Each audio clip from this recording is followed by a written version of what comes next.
Bonjour à tous, aujourd'hui on se retrouve pour une vidéo spéciale sur les différentes façons d'obtenir des plantes.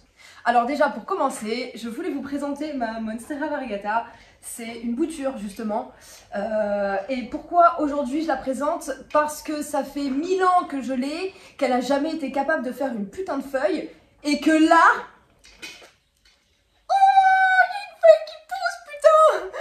Je suis trop contente, j'ai vu ça en rentrant du boulot. Et je suis mais incroyablement heureuse. Putain, et j'espère qu'elle va avoir de belles variegations. Normalement oui, puisqu'il y a quand même pas mal de blanc sur la tige. Ça changera de ces deux grosses feuilles vertes. Parce que franchement le blanc, il n'y en a pas des masses. Mais bon, en tout cas je suis super contente. J'essaie d'être optimiste en me disant que la feuille va avoir quand même beaucoup plus de blanc que ces deux-là. Voilà. Donc c'était la présentation de ma Monstera variegata qui fait une putain de feuille. Alors... on va commencer du coup par les façons alternatives d'avoir des plantes gratuites. Donc le plus simple, ça reste la bouture. Alors la bouture, je vous montre ce que ça donne.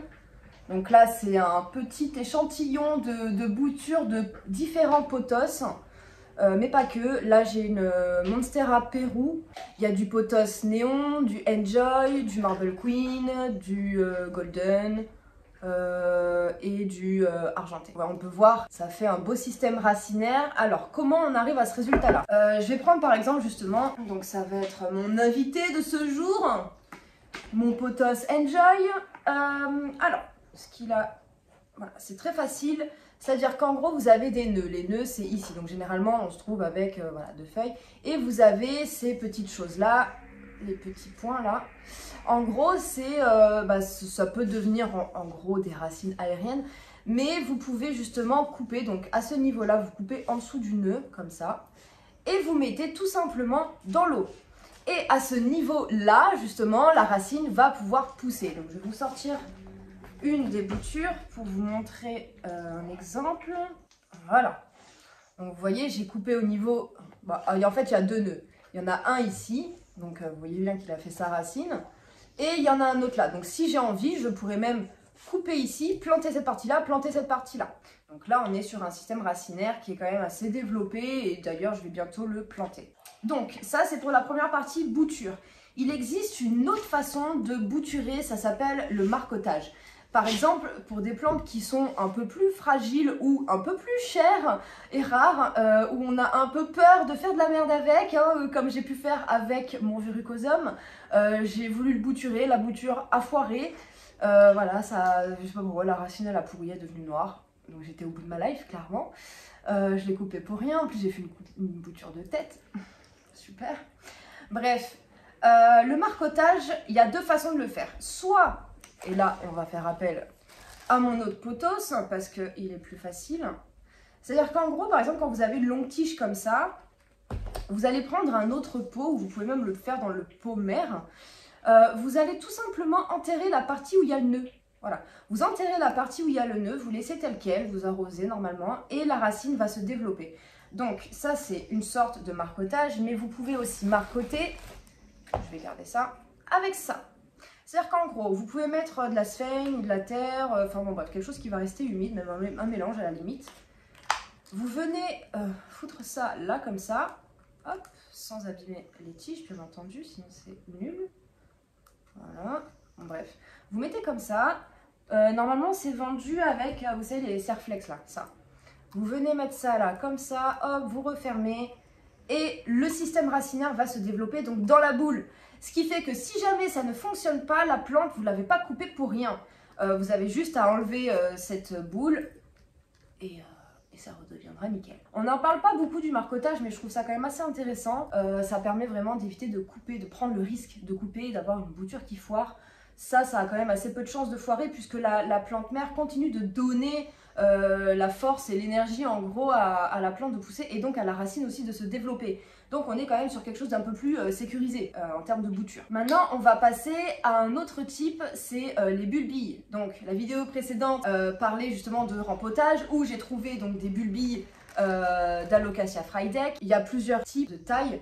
Donc là c'est une bulbille qui était déjà développée avec une feuille, mais on peut avoir aussi une bulbille qui a à peine cette taille-là, ici, vous voyez, Elle n'était pas comme ça hier déjà, là elle a commencé à sortir, donc voilà, c'était vraiment le moment de la sortir de terre. Donc je suis contente parce que là il y a déjà du verre qui arrive. Donc celle-là n'est pas morte. Et ensuite j'ai un système pour les bulbis qui sont vraiment au stade de bulbis. Je les mets dans des sacs congélation, dans des petits pots comme ça qu'on achète généralement en jardinerie, enfin quand il y a les plantes dedans, les bébés en fait. J'aime beaucoup acheter les bébés pour les voir grandir, bref. Je mets de la sphaigne entièrement dans le pot et je mets un sac congélation par-dessus que je ferme avec les petits machins en fer là. Bref, donc je vais les sortir pour vous montrer un peu ce que ça donne. Dedans, ce sont uniquement des bulbilles d'Alocasia stingray. J'ai une énorme plante mère qui a été très généreuse avec moi. J'ai pu planter ces bulbilles. Alors j'en ai perdu quelques-unes, mais la plupart sont en excellente santé. Donc ça en est une, vous voyez. Elles ont 3 semaines, je crois, les bulbilles. Là, pareil. Donc j'en ai 3 grandes. Comme ça, voilà. Donc ça, ce sont 3 bulbilles qui restent... Même la sphaigne, elle redevient verte tellement c'est humide. Après, c'est comme un espèce d'écosystème. Hein. On a mis de l'humidité dans la sphaigne, ça se condense, enfin ça s'évapore, ça condense, l'eau retombe. Enfin bon, bref, c'est tout un système, quoi. Après, j'en ai d'autres. Alors, bon, les petits piquets, c'est uniquement pour éviter que le sachet touche les trucs. Mais là, on est par exemple sur une bulbille qui ne s'est pas encore développée. Là, celle-là, elle est en cours de développement. Donc, on peut le voir. Où elle est où? Elle est là. Oh putain, on va pas la voir. Là, voilà. Bon, on est sur une mini bulbille, une mini entrée dans le monde. Et on est sur, là, un truc qui se développe absolument pas. Donc, mais bon, la racine de la bulbille n'est pas morte. Donc, je la laisse parce qu'à tout moment, elle peut pousser. Celle-là ne poussait pas non plus. Là, elle commence à peine à sortir. D'ailleurs, il y en a une deuxième là que je viens de voir. Là, j'ai mis une deuxième bulbille. Donc voilà. Donc à voir ce que ça va donner. Ne pas jeter les bulbilles. J'ai d'autres bulbilles aussi qui sont ici. Alors là, il y a un peu de tout. Dedans, il y a une quinzaine de bulbilles. Je ne sais absolument plus ce qu'il y a dedans, à part qu'il y a de l'Alocasia zebrina et de la Red Secret. Il doit y avoir d'autres choses, mais je me souviens plus quoi. Bref, je verrai bien quand ça poussera, ce sera la surprise. Et tant mieux, j'aime bien les surprises. Si ça pousse un jour, parce que je les ai mis quasiment en sphaigne au même moment et il n'y a toujours rien. Mais les racines sont encore, parce que je regarde hein, quand même les racines de temps en temps pour voir si ça vaut le coup que je les entretienne ou pas. Les racines sont bonnes, donc bon, pour le moment je les laisse. Ensuite, on va passer à un autre système pour avoir des plantes gratuites. Vous pouvez faire des échanges de plantes. Alors, il y a des groupes, par exemple sur Facebook, qui sont spécialisés là-dedans. C'est-à-dire qu'en gros, tous les jours, les gens vont poster, par exemple, voilà, bonjour, moi j'ai ça à échanger. Ils mettent potentiellement la liste de ce qu'ils ont déjà pour éviter qu'on leur propose des choses qu'ils ne vont pas vouloir. Ou alors, ils vont tout simplement mettre la liste de ce qu'ils ont envie d'avoir en échange de cette plante-là. Donc généralement, il faut un échange qui soit quand même équivalent, sinon c'est pas juste. Un exemple de mon échange, j'ai échangé un rejet de Monstera adansoni contre de Stenante luberziana. Voilà. J'en ai 2 comme ça, il y en a une qui est un petit peu plus grande et qui est en train de faire une feuille d'ailleurs. C'est une plante que j'aime bien, voilà, donc bon, c'est un échange qui a été fructueux. Alors c'est sûr que pour faire un échange, il faut déjà avoir quand même une petite collection de plantes.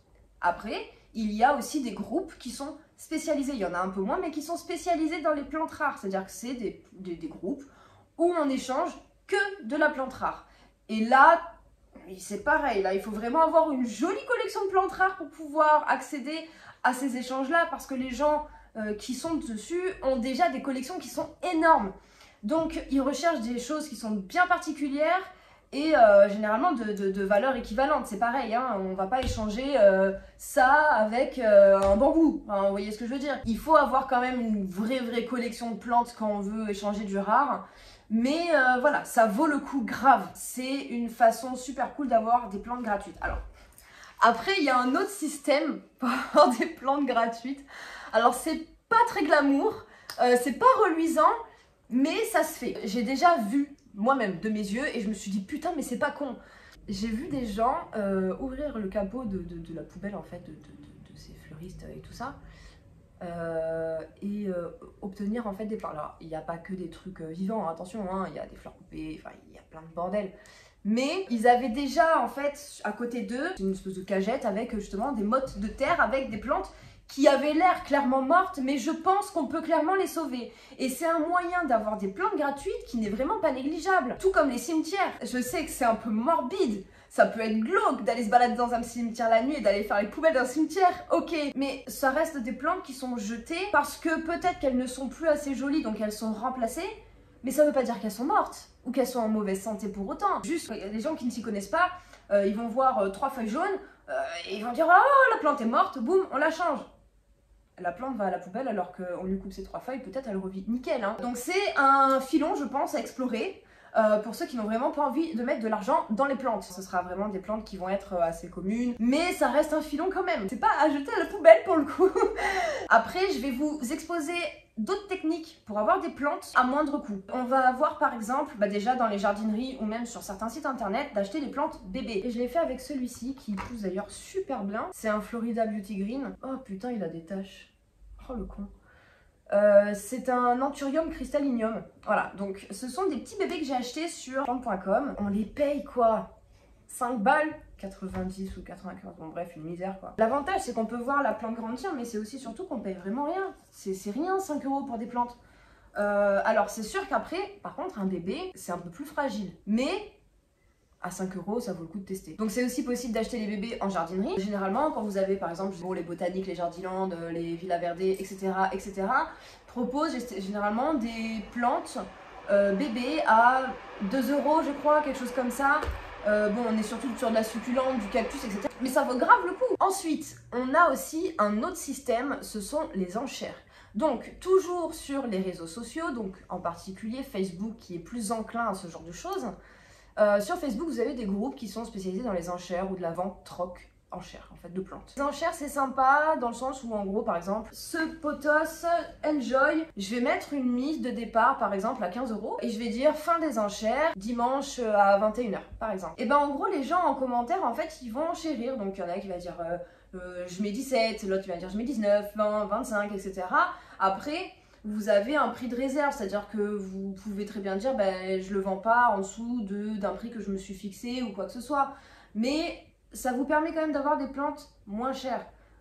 C'est fait pour ça. Hein. Après, les enchères, c'est vrai que ça a quand même un peu plus tendance à avoir lieu pour des plantes rares. Mais ça ne veut pas dire que les plantes normales n'en ont pas. Et après, il y a l'importation. Je ne sais pas ce que donne l'importation. Je n'ai pas encore testé. En vrai, je suis en flip par rapport à l'importation. J'ai vraiment peur de faire un virement et de ne jamais recevoir ma plante. J'ai une plante qui est la plante de mes rêves. C'est une Alocasia Jacqueline. En France, je crois que la seule que j'ai pu trouver, sur un particulier qui la vendait sur un groupe Facebook, elle était à 200 € pour, je crois que c'était genre une bouture. Enfin, genre un truc pas raciné, rien. Hein. Je me suis dit, waouh, c'est violent.